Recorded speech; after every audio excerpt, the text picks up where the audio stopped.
नमस्कार दोस्तों, GNS news में आपका स्वागत है। हर उपयोगी जानकारी और काम की खबर से अपडेट रहने के लिए अभी सब्सक्राइब करें हमारे चैनल को और साथ में बेल आइकन भी प्रेस कर ले और वीडियो को ज्यादा से ज्यादा दोस्तों में शेयर करें। तो चलिए बढ़ते हैं खबरों की ओर। जी हां, आपको बता दें, केंद्रीय श्रम एवं रोजगार मंत्री भूपेंद्र यादव ने कहा कि देश में पिछले 9 वर्षों में रोजगार के अवसरों में भारी वृद्धि देखी गई है और इस दौरान लगभग 1.25 करोड़ नए रोजगार पैदा हुए हैं। अपने मंत्रालय की तरफ से किए गए कई संस्थान आधारित श्रम सर्वेक्षणों की जिक्र करते हुए यादव ने कहा कि वर्ष 2014 से 2022 के बीच करीब 1.25 करोड़ नए रोजगार के अवसरों का सृजन हुआ है। उन्होंने नरेंद्र मोदी सरकार के पिछले 9 साल के कार्यकाल की उपलब्धियों को रेखांकित करने के लिए आयोजित संवाददाता सम्मेलन में यह दावा किया है। ऑल इंडिया मजलिस-ए इत्तेहादुल मुस्लिमीन के सांसद इम्तियाज जलील ने मांग की है कि महाराष्ट्र के मुख्यमंत्री एकनाथ शिंदे औरंगाबाद में नवनिर्मित हज हाउस का उद्घाटन करें। जलील ने बुधवार को औरंगाबाद डिविजनल कमिश्नर सुनील केंद्र से मुलाकात अपनी मांग की है। औरंगाबाद से लोकसभा सदस्य ने मुलाकात के बाद पत्रकारों से बात की। उन्होंने कहा, महाराष्ट्र के मुख्यमंत्री को हज हाउस का उद्घाटन करना चाहिए। ऐसा इसलिए क्योंकि हमारे पास हज हाउस के पास अखमाक मैदान पर एक स्टेडियम बनाने का प्रस्ताव है और हम चाहते कि हज हाउस के उद्घाटन के दौरान सीएम इस प्रस्ताव को मंजूरी दे। अगर वो उद्घाटन करने आए तो हम लोग उनके सामने मांग रखते हैं, इसलिए सीएम को ही उद्घाटन करना चाहिए। केंद्रीय गृह मंत्री अमित शाह का बालाघाट का निर्धारित दौरा मौसम की प्रतिकूल परिस्थितियों के कारण स्थगित कर दिया गया है। खराब मौसम की वजह से हेलीकॉप्टर की यात्रा में बाधा उत्पन्न हो रही थी। नतीजतन गृह मंत्री हेलीकॉप्टर को दुर्ग छत्तीसगढ़ से वापस रायपुर में उतारा गया है। मिली जानकारी के मुताबिक अब सीएम शिवराज बालाघाट में जनसभा को संबोधित करेंगे। प्रदेश के बागपत से चौंकाने वाली घटना सामने आई है, जहां पति और पत्नी के बीच अदालत के बाहर खूब मारपीट हुई है। दरअसल बागपत डिस्ट्रिक्ट कोर्ट की तारीख से वापस लौटते हुए पति पत्नी और सास के बीच जमकर मारपीट हो गई है। अचानक हुई मारपीट से कोर्ट के बाहर भीड़ जुट गई है।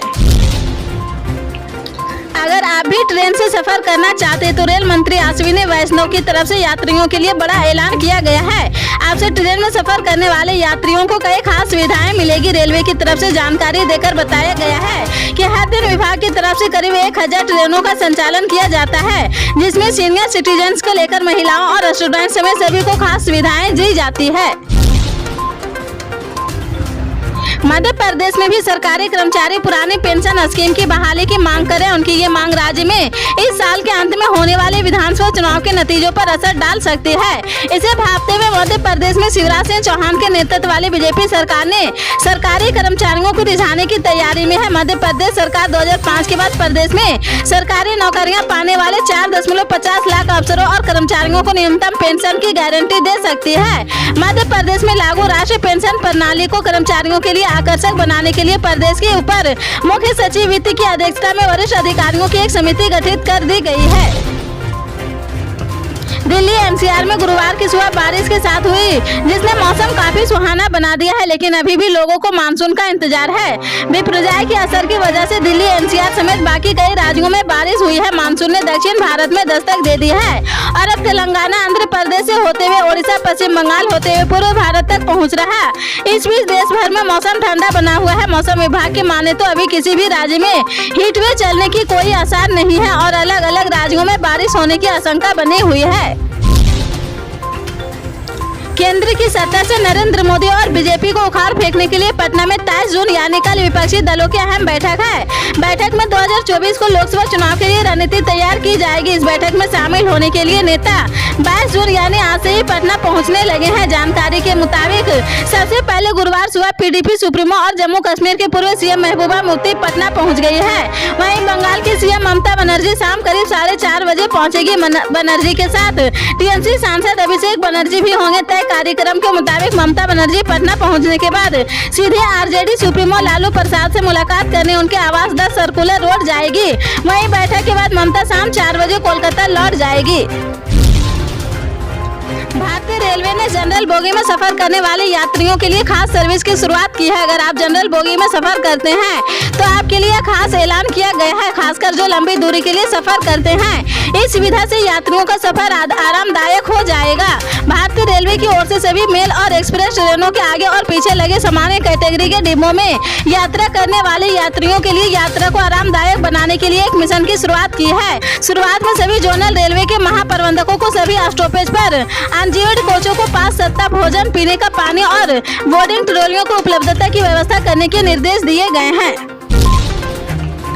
आम आदमी पार्टी के नेता और दिल्ली सरकार में मंत्री आतिशी ने गुरुवार को प्रेस कॉन्फ्रेंस करते हुए कहा कि बीजेपी राष्ट्रीय राजधानी में 24 घंटे फ्री बिजली की सप्लाई को रोकना चाहती है। उन्होंने कहा कि रात के अंधेरे में केंद्र सरकार ने एक राजपत्र निकाला है और दिल्ली सरकार की रिकमेंडेशन के खिलाफ जाकर Delhi electricity regulatory commission chairman को नियुक्त कर दिया है। कांग्रेस नेता राहुल गांधी ने मणिपुर के हालत के मद्देनजर केंद्र की ओर से बुलाई गई सर्वदलीय बैठक पर सवाल खड़ा किया है। साथ ही सरकार पर निशाना साधा है। केंद्रीय गृह मंत्री अमित शाह ने मणिपुर की स्थिति पर विचार विमर्श करने के लिए 24 जून को दोपहर 3 बजे दिल्ली में सर्वदलीय बैठक बुलाई है। इस बारे में गृह मंत्रालय की ओर से बुधवार को बयान जारी किया गया है।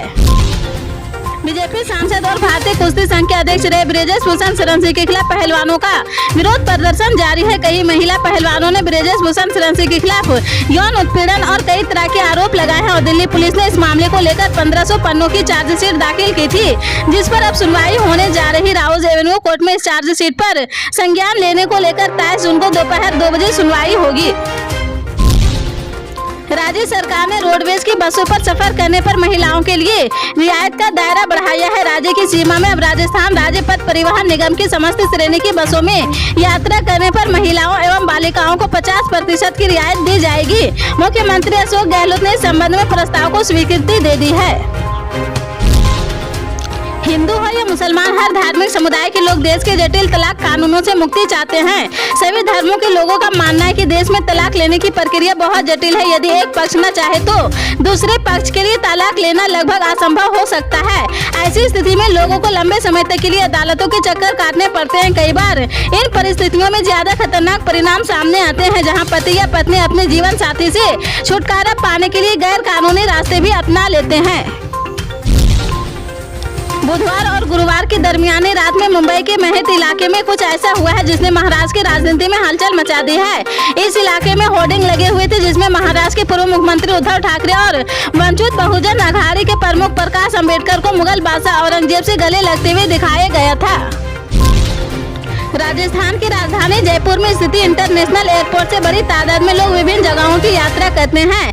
यहाँ से घरेलू से लेकर अंतर्राष्ट्रीय उड़ानें संचालित होती है, जिससे लोगों को काफी सुविधाएं मिलती है। राजस्थान वासियों को बड़ा झटका लगा है। जयपुर इंटरनेशनल एयरपोर्ट से दुबई जाने वाली फ्लाइट बंद हो गई है। जून के पहले सप्ताह से ही इसका संचालन नहीं हो रहा है। यह फ्लाइट जयपुर के सीधे दुबई से जोड़ी जाती थी, लेकिन पिछले कुछ हफ्तों से इसकी सेवाएं बंद है। राजस्थान से बड़ी खबर सामने आ रही। सीमेंट कंपनी के कई ठिकानों पर एक साथ छापे मारे गए हैं।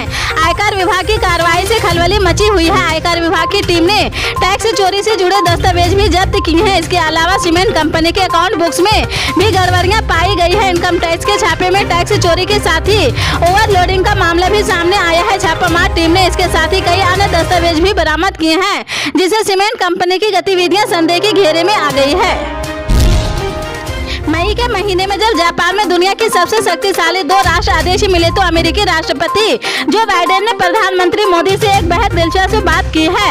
जो बाइडेन ने कहा कि आप मेरे लिए एक बड़ी समस्या पैदा कर रहे। अगले महीने हम आपके साथ डिनर करेंगे जिसमें पूरे अमेरिका से हर कोई आना चाहता है। मेरे पास टिकट खत्म हो गए हैं। अगर आपको लगता है कि मैं मजाक कर रहा हूँ तो आप मेरी टीम से विशेषज्ञों के मुताबिक जापान में बाइडेन के इस बयान से प्रधानमंत्री मोदी के अमेरिका के सफर दौरे का टोन सेट हो चुका था।